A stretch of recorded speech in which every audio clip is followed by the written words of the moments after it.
I've been doing hair for 20 years, celebrity hairdresser for 20 years, and I see the same 5 mistakes over and over and over again, and honestly, they're not the ones you'd expect. It's not about having the wrong products, the stuff that nobody tells you about, the order, the timing, the steps that you're skipping that you don't even realize you're skipping. So today, I'm breaking all of them down. And by the end of this video, your styles are gonna look better, last longer, and actually work the way they're supposed to. And while I'm breaking down this top 5, I'm gonna put a little wave in my hair because I blew it out earlier and I'm just in the mood for a light, loose wave. Although you can see my hair has been up in my petite power pin from my brand Dayweight Beauty.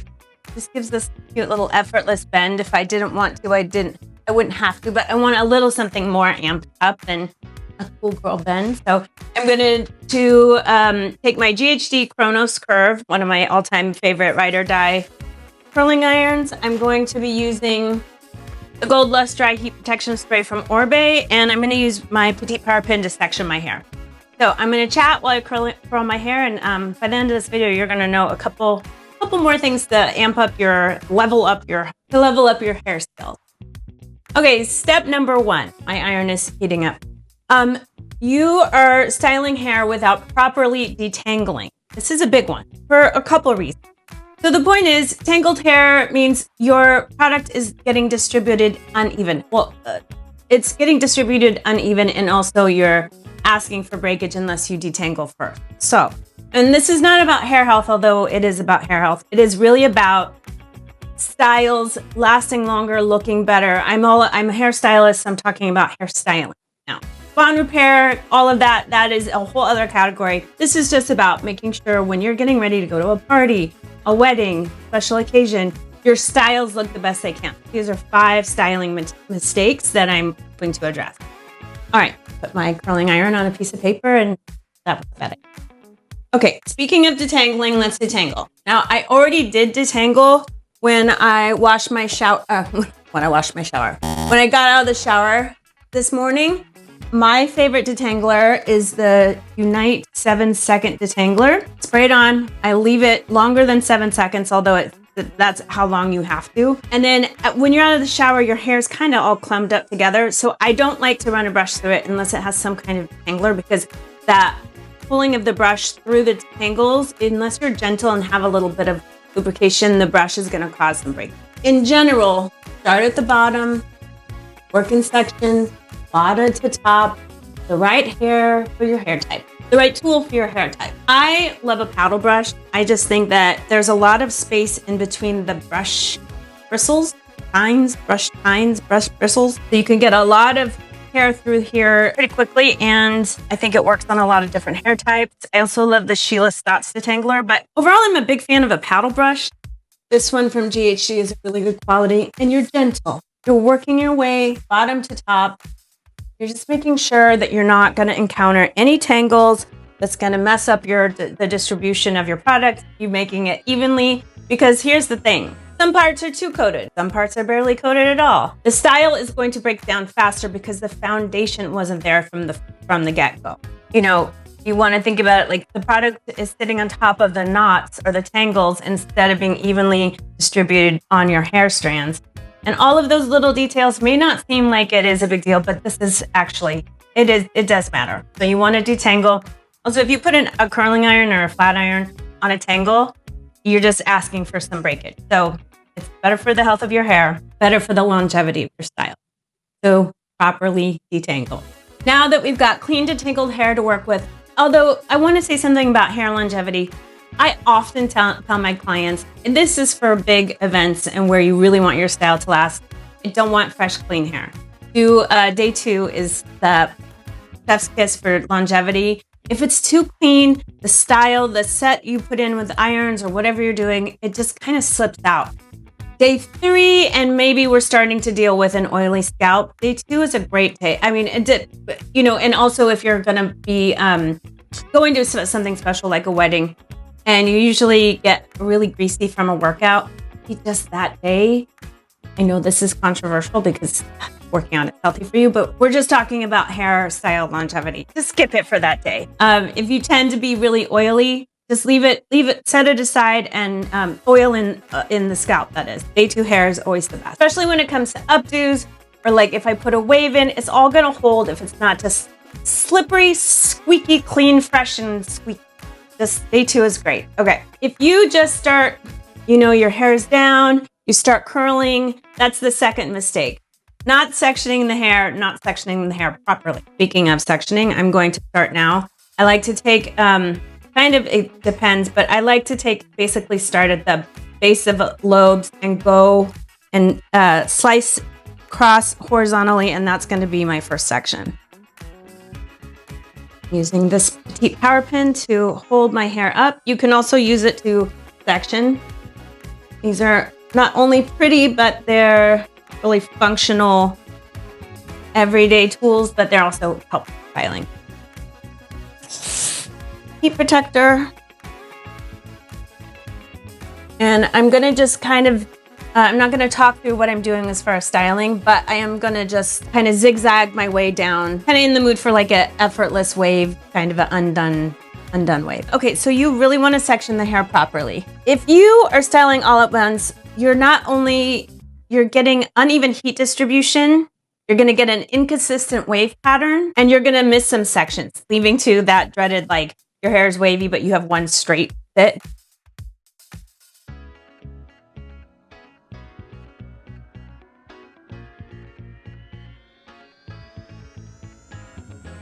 If you're just without sectioning, styling all at once, you're, like I said, missing some sections. Your result's going to look like you did it at home. Even if you have a good technique, if you're not sectioning, then all of the hair strands are not getting equal attention. And it's going to look that way. If you're methodical and take your time and really section the hair, go up piece by piece, I would say a minimum of 4 sections, you're going to get a much more even result. Your style is going to last longer because the products and the heat have been evenly distributed. You're getting the excess hair out of the way so you can really focus on certain sections. You're going to work in a consistent pattern. You'll see I'm going to do this all the way around. And even when I get to the back of my head where I can't see, I know that because I've done this in sections and not missing pieces with the products and the heat means that you're going to have a style that lasts longer. So on the next special occasion where you're doing your hair, just take your time. If you take the time in the beginning, you're going to save time in the end. You're not going to have hair that falls out. Your style's going to last longer. I promise you. I have figured this out over the 20 years of doing hair for red carpets. Actually, when I really notice this is on press junket. Because my client, we get them ready in the morning, like 8 a.m., and then they go and sit in a chair and give interviews all day. When I really take the time to section the hair, go piece by piece, I'm not missing any strands. I am running in there way less. Their style is holding up. Yeah, it's a real game changer, I promise you. Take the time, section, make sure your hair is brushed through, detangled before you start. Your hair will thank you. Your style will thank you at the end of the night when you look in the mirror and you're like, oh, my hair is still looking good.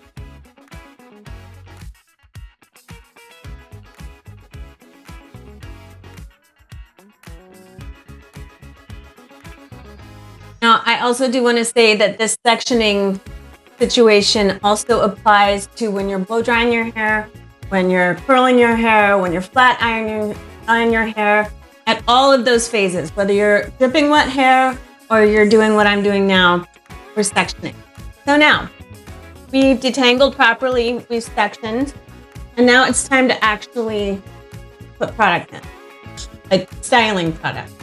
And this is where things can get complicated because order matters. And it matters way more than I think people realize. Mistake number 3, applying product in the wrong order. I just did a video about this, so I'll link it down in the description box.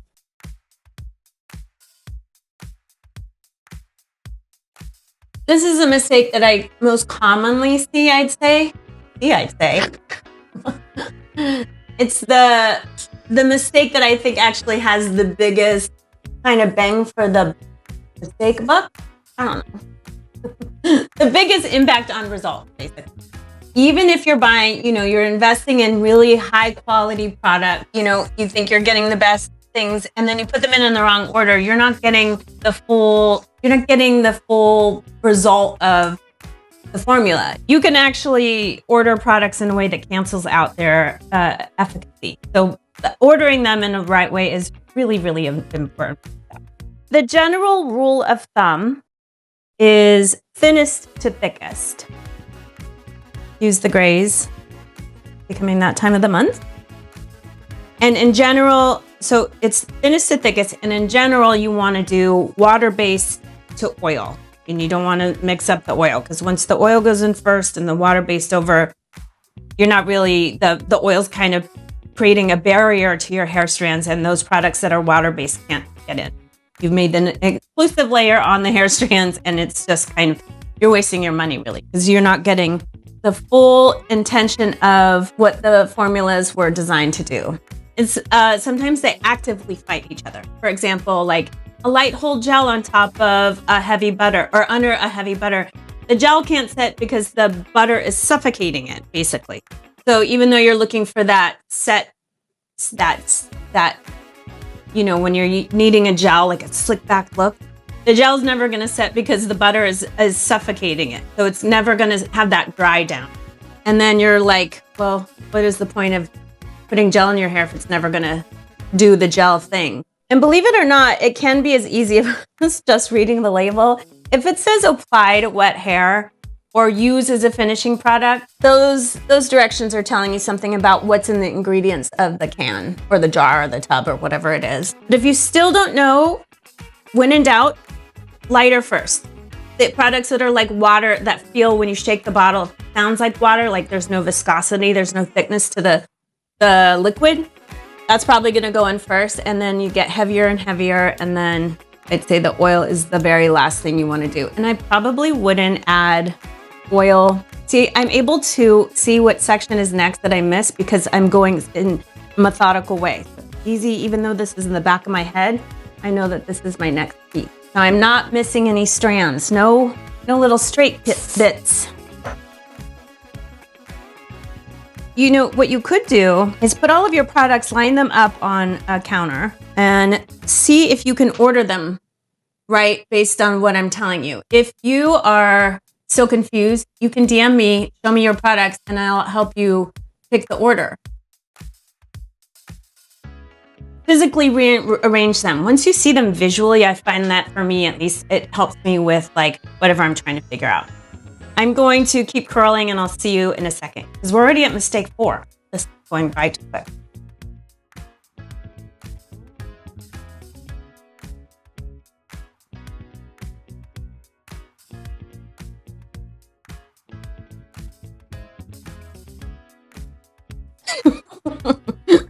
All right, so now you know about the products. The products are on correctly in the right order. Here's the thing, a great application doesn't mean that your style is gonna last.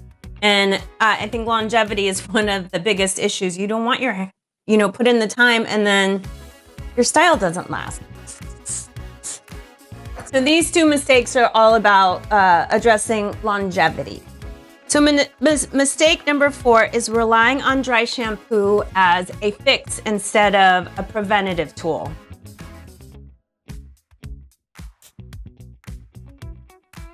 If I hold it too long on the iron, I feel like it's going to be too curly. I just pull it out to kind of relax the wave a little bit.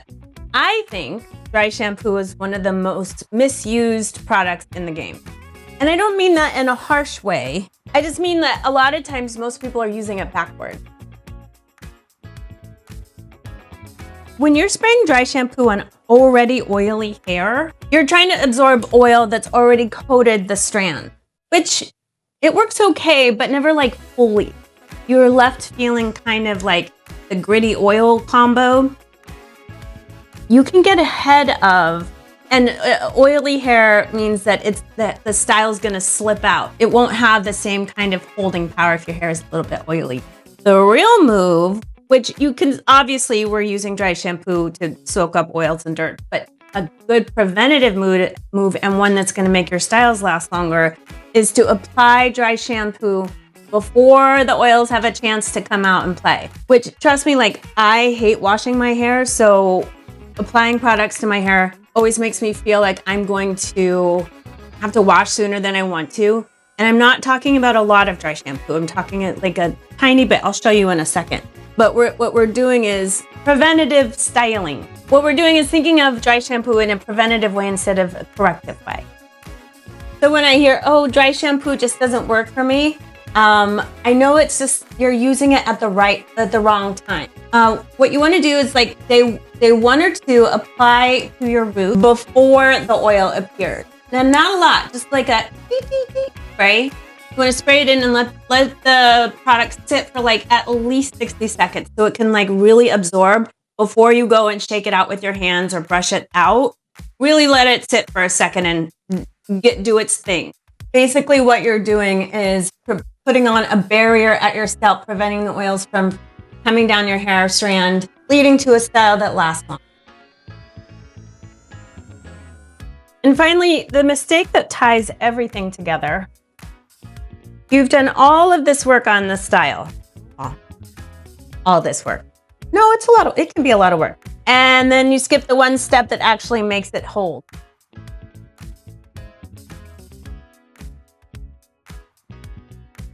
So mistake number 5 is confusing styling products for holding products or a finishing product, basically. There's a difference between a style product and a set product. Set like a setting spray, a setting something, as opposed to something that is meant for style when your hair is wet, or like a volumizer. You know what I mean? Like a styling product instead of a setting holding product. You want to make sure that you're using both and that you're layering them both in the proper way. My battery is on its last leg, so I'm going to try and speed this up a little bit. So styling products are like creams, mousses, serums. They shape, they define, they hydrate, they moisturize, they keep your hair healthy. Maybe mousses and volumizers will help give you the kind of oomph that you are looking for. And they can provide a little bit of longevity. You know, anytime you're layering your hair with some product, you're adding some kind of like hold. You're adding a coat. What you're doing is adding a coating to your hair strands, which ultimately is going to aid in that. Depending, you know, obviously not an oil.